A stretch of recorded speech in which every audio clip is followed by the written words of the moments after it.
રેન્જના સિનિયર અધિકારીઓ, બ્રિજેશ શાહ સાહેબ, સર્વનું આ તબક્કે હું હાર્દિક સ્વાગત કરું છું. થોડા વિષય લઈ જશે.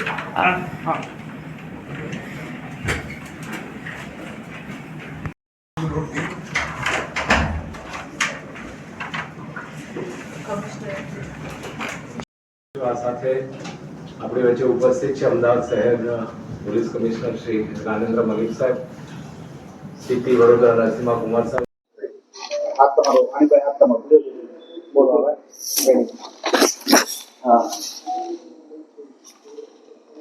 जी सर, આજે 100 કલાક ગામના એક્શન પ્લાનના પૂરા એક્શન પ્લાન કવરેજ છે ના શું કાર્યવાહી કરવામાં આજરોજ ગોધરા મુકામે રાજ્ય પોલીસની મંથલી ક્રાઇમ કોન્ફરન્સનું આયોજન કરવામાં આવી હતી અને આ ક્રાઇમ કોન્ફરન્સમાં ગુજરાત રાજ્યના 4 પોલીસ કમિશનર્સ, 9 પોલીસ રેન્જના વડાઓ અને ગાંધીનગર પોલીસ ભવનના વરિષ્ઠ પોલીસ અધિકારીઓ હાજર રહ્યા હતા. સદરુ ક્રાઇમ કોન્ફરન્સમાં ગયા મહિનામાં ગુજરાત પોલીસની અલગ અલગ એકમો તરફથી એક માસમાં જે કામગીરી કરવામાં આવી હતી એની સમીક્ષા કરવામાં આવી અને પોલીસિંગ માટે ભવિષ્યમાં શું નવી સ્ટ્રેટેજીસ અપનાવી શકાય તે અંગે પણ ચર્ચાઓ કરવામાં આવી. આપણે ફક્ત એક માસની કામગીરીની સમીક્ષાની વાત કરીએ તો ફરવરી માસમાં ગુજરાત રાજ્યમાં અલગ અલગ વિષયો પર ખૂબ સારી એવી કામગીરી દરેક એકમ તરફથી કરવામાં આવી છે. ગુજરાત પોલીસ તરફથી કોમ્યુનિટી આઉટરીચ પ્રોગ્રામ્સ અંતર્ગત ઘણા બધા કાર્યક્રમનું આયોજન થાય છે. પોલીસ અને સમાજની વચ્ચે એક સેતુ બની રહે, સંબંધો જાળવવામાં આવે, કોમ્યુનિકેશન થાય, એના માટે અલગ અલગ પ્રોગ્રામ્સ આપણે અમલમાં મૂકીએ છીએ.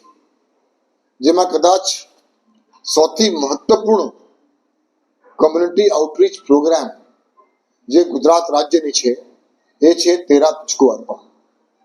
મને જણાવતા ખૂબ આનંદ થાય છે કે તેરા તુજકો અર્પણ કાર્યક્રમ અંતર્ગત ફક્ત એક જ માસમાં 600 તેરા તુજકો અર્પણ કાર્યક્રમનું આયોજન કરવામાં આવી હતી અને એમાં આશરે 19 કરોડ રૂપિયાના મુદ્દા માલ લોકોને પરત આપવામાં આવ્યો. એની સાથે સાથે ફરવરી માસમાં ગુજરાત રાજ્યના દરેક પોલીસ સ્ટેશન, દરેક ચોકી, દરેક આઉટપોસ્ટમાં 3 વાત તમારી, 3 વાત અમારી આ પ્રોગ્રામ અંતર્ગત ટોટલ અને ઘણા બધા કાર્યક્રમો સમગ્ર રાજ્યમાં કરવામાં આવી હતી. 1353 કાર્યક્રમોનું આયોજન ફક્ત ને ફક્ત ફરવરી માસમાં કરવામાં આવી હતી અને એમાં સ્થાનિક પ્રશ્નોથી સ્થાનિક પોલીસ માહિતગાર થઈ સ્થાનિક પ્રશ્નો નિરાકરણ માટે પ્રયત્નો પણ કરવામાં આવી હતી. જ્યાં સુધી ક્રાઇમની વાત કરીએ, ક્રાઇમ કોન્ફરન્સમાં જે મુખ્ય ક્રાઇમ્સ છે તે બાબતે પણ ચર્ચા કરવામાં આવી અને મોટા ભાગે ક્રાઇમમાં આપણને રિડક્શન જોવા મળ્યું છે.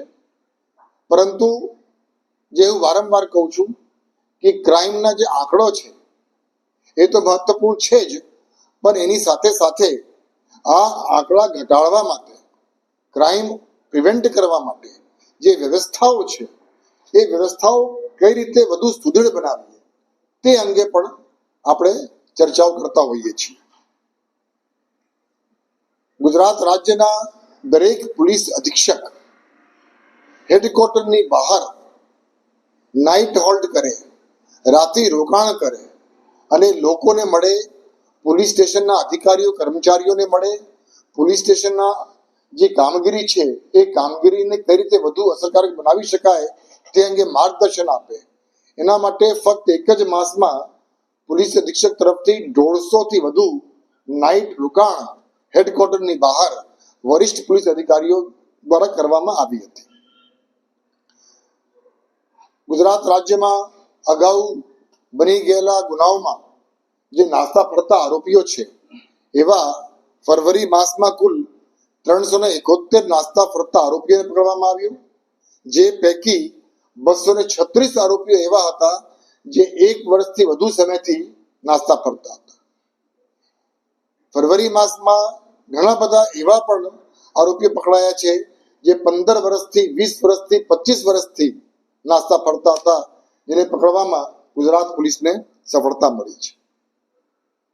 આપણે જાણીએ છીએ કે આજે સાયબર ફ્રોડ પણ ખૂબ મોટી પડકાર આપણી સામે છે અને એ પડકારને એ લડાઈને જીતવા માટે ગુજરાત પોલીસ તરફથી સતત કાર્યવાહી કરવામાં આવી રહી છે. 1930 હેલ્પલાઇનના માધ્યમથી સાયબર ફ્રોડને અટકાવવા અને સાયબર ફ્રોડ થયું હોય તો એ ગુના દાખલ કરીને તપાસ કરીને આરોપીને પકડવા માટેની કામગીરી ગુજરાત પોલીસ તરફથી કરવામાં આવતી હોય છે. અને જે લોકો સાયબર ફ્રોડમાં પૈસા ગુમાવ્યા હોય એ પૈસા એમને પાછા મળે તે બાબતે પણ ગુજરાત પોલીસ તરફથી ખાસ ધ્યાન કેન્દ્રિત કરવામાં આવે છે. ફક્ત ફરવરી માસની વાત કરીએ તો સાયબર ફ્રોડના આશરે 13 કરોડ રૂપિયા 13 crores એ પાછા લોકોને આપવામાં આવી હતી. એ જ રીતે ગુજરાત પોલીસ કેટલાક સમયથી વ્યાજખોર વિરુદ્ધ પણ ઝુંબેશ ચલાવી રહ્યા છે. ફરવરી માસમાં એવા 32 લોકોની વિરુદ્ધમાં FIR દાખલ કરવામાં આવી અને 56 લોકોને આમાં અટક કરવામાં આવી.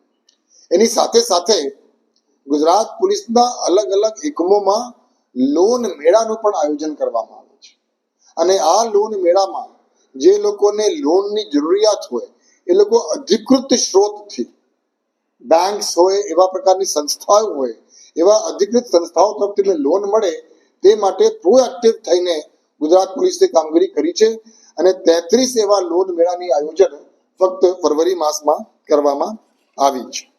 એ સમયે તંત્રના ધ્યાને આવે છે કે આ ગેરકાયદેસર તે પહેલા એની સામે કેમ કાર્યવાહી નહીં થતી અને એનો જવાબદાર કોણ? એમાં આજે એક વસ્તુ ખાસ આપને કહેવા માંગુ છું કે આ છેલ્લા 48 કલાકમાં જે ડિમોલિશન થઈ છે એ પ્રથમ વખત થઈ નથી, અગાઉ પણ થયેલા છે.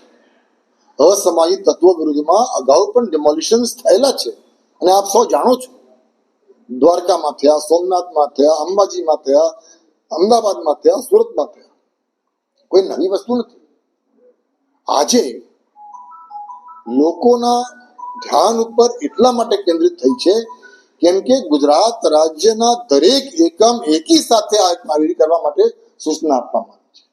એનો મતલબ એ નથી કે અસામાજિક તત્વો વિરુદ્ધ અગાઉ ક્યારે પણ કોઈ કાર્યવાહી કરવામાં આવી નથી, પણ હવે આપણે ઝુંબેશ ઉપાડી છે.